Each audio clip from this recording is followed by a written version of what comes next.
créer du lien social et essayer de faire, alimenter la vie de quartier. Dans ce contexte, ils ont créé 2 jardins partagés et 18 pieds d'arbres. J'appelle avec moi Carole Levert.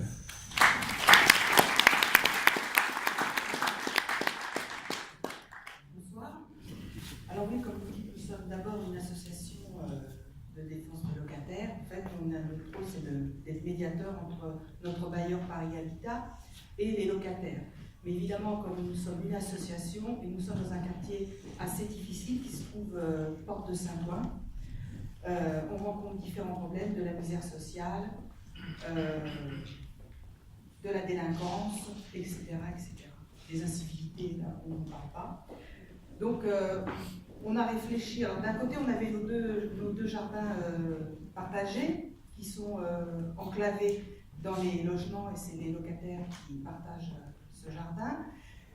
Mais avec les associations du quartier, et là je tiens à les nommer, CEFIA, qui est une grosse association qui fait de l'alphabétisation, enfin, j'en passe et des meilleurs, Action Jeune, le Rucher Pavin, qui a un rucher, qui a des abeilles évidemment, Quartier de Soleil, qui est une association de femmes, et la JAM, des éducateurs de rue. On a réfléchi tous ensemble, qu'est-ce qu'on pouvait faire pour créer un nouveau lien social. Et en fait, la végétalisation, pour nous, ça a été une aubaine, ça a été vraiment le prétexte pour mettre en place plein de choses. Alors, on a eu un travail intergénérationnel déjà, entre les jeunes du quartier et les anciens. Et je tiens à saluer un monsieur d'un certain âge, Maurice Huot, qui sans lui, rien n'existerait sur notre projet de végétalisation, parce qu'il est là tous les jours, il y travaille, il se donne beaucoup de peine. Et donc, merci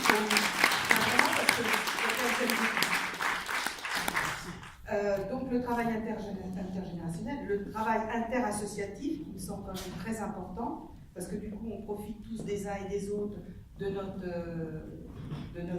circuit, de notre agenda et tout ça. Le travail était aussi par rapport aux jeunes du quartier, parce qu'il y avait une opposition entre les anciens et les jeunes du quartier. Et on accusait toujours les jeunes du quartier de tout faire mal.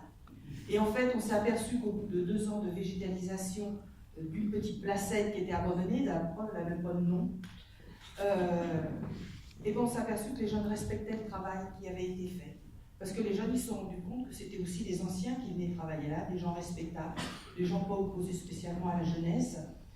En fait, ils ont énormément respecté nos pieds d'armes. Alors par contre, on a eu quelques vols, évidemment, mais ça, c'était des gens du quartier. On a ciblé, donc on a géré plus ou moins bien le problème. Ça recommence en ce moment, mais bon, on va retoper. On a travaillé beaucoup avec, alors on a eu les enfants de l'école Kedner qui sont venus végétaliser le pied, on a fait une matinée.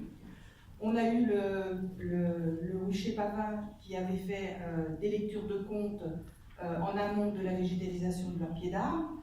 Ils avaient fait un atelier où ils ont fait des petites abeilles, ils ont accroché les petites abeilles autour des arbres. On a eu la JAM, les jeunes dont ils s'occupent sont venus aussi végétaliser leurs arbres. On a eu les sportifs du coin qui sont venus aussi pour végétaliser leurs arbres. Donc je veux dire, tout le monde a mis la main à la pâte. On a fait une journée appel de rue avec un petit peu de bruit, de la musique et tout ça pour dire aux habitants, venez, il se passe quelque chose. Alors on a du mal à faire venir les gens pour venir planter les plants, mais ce qui était très amusant, et ça continue. Ben, des fois on passe à côté d'un pied d'arbre, on voit qu'il y a une fleur qui a été déposée. Et on va la planter. Donc les gens ont pris l'habitude qu'on plante ce qu'ils nous donnent. Alors des fois c'est des fleurs qu'on leur a offertes et dont ils ne savent pas prendre soin, et ils nous les amènent, on les replante, puis ils les voient, ça fleurit, c'est génial. On a eu un gros coup de pouce quand même avec les primes vertes de la ville de Paris, parce que pour le coup, nous on y a été avec nos charrettes comme des miséreux par le transport, mais on est revenu, on était blindés. Et elles sont magnifiques, franchement, elles sont magnifiques. On a eu le coup de pouce avec les petits sachets de graines. Hein, ben alors là, ça relève de la prostitution, hein, parce qu'un sachet de graines par personne, c'est pas possible, hein, faut aider. Et on a évidemment, comme nous tous, j'imagine, le gros problème pour arroser. parce que nous, la place, c'est 5 arbres. La rue Francis Garnier, on a 5 prototypes qu'on arrose tout le temps, et on a les autres arbres arrosés, plus l'arbre devant notre association, qui est à côté de notre bibliothèque de rue. Et là, c'est un vrai problème, l'arrosage. Parce que nous, on a failli laisser nos bras. Hein. Franchement, nous, ça représente 15 seaux d'eau à chaque fois quand on arrose. Alors, le bailleur nous file un coup de main en acceptant qu'on se branche sur le robinet des locataires. Nous payons évidemment, hein, mais moins. Voilà. Donc ça c'est épuisant. Donc oui, en effet, on est de ceux qui avons demandé est-ce que si je donne mon nom, ma carte d'identité, une caution, je ne sais pas, mais donnez-nous une clé quoi, pour arroser, parce que là c'est pas gérable, vous crevez. Donc ça faut trouver une solution. C'est primordial. C'est ce que j'ai dit tout à l'heure, avant l'été, on aura une solution. Ouais. Merci. Mais elles ont besoin de aussi un petit peu avant l'été. On fait notre maximum. Voilà, et on lit beaucoup de N'ouvrez pas les bouches. Non, mais on le fait pas, on n'est pas des voyous, donc on demande des autorisations. Moi, ce que je voudrais signaler, c'est quand même un petit peu difficile de trouver les bons contacts, par exemple pour le déplacement de mobilier, pour avoir des plots, pour que les voitures évitent de se garer, pour savoir, par exemple, rue Navier, il y a des potolets qui ont été garnis, qui ont été abandonnés, nous on voudrait les récupérer, les bidouiller et les replacer. Et bon, on n'arrive pas à trouver qui a fait quoi. Ça, c'est très compliqué, je trouve. Alors, vous avez normalement, je réponds, hein, les mairies d'arrondissement qui ont la totalité des détenteurs de permis. C'est-à-dire qu'ils savent exactement qui a demandé un permis, à quel endroit, qui ont l'adresse des personnes, etc. Donc, la mairie d'arrondissement, normalement, peut vous donner les coordonnées de la personne. Voilà. Si vous n'y arrivez pas, vous pouvez envoyer un mail à la direction des espaces verts et on vous communiquera. Voilà. J'ai fait tout ça. Et ça n'a pas marché. Bien, non. Bon, Mais alors, j'aurais, madame, j'aurais. Mais vous les aurez J'aurais, fait. j'aurais y arrivé. Mais on va regarder. Après, au bout d'un moment, si vous voulez, c'est ce que je disais tout à l'heure, quand on constate que les permis sont plus entretenus, donc on passe assez régulièrement, on envoie un courrier au détenteur du permis en disant bon bah écoutez voilà, on a fait une visite, on s'aperçoit que c'est plus entretenu, donc dites-nous si vous ne voulez plus vous en occuper, ou si vous avez eu un problème et que vous allez vous y remettre, etc.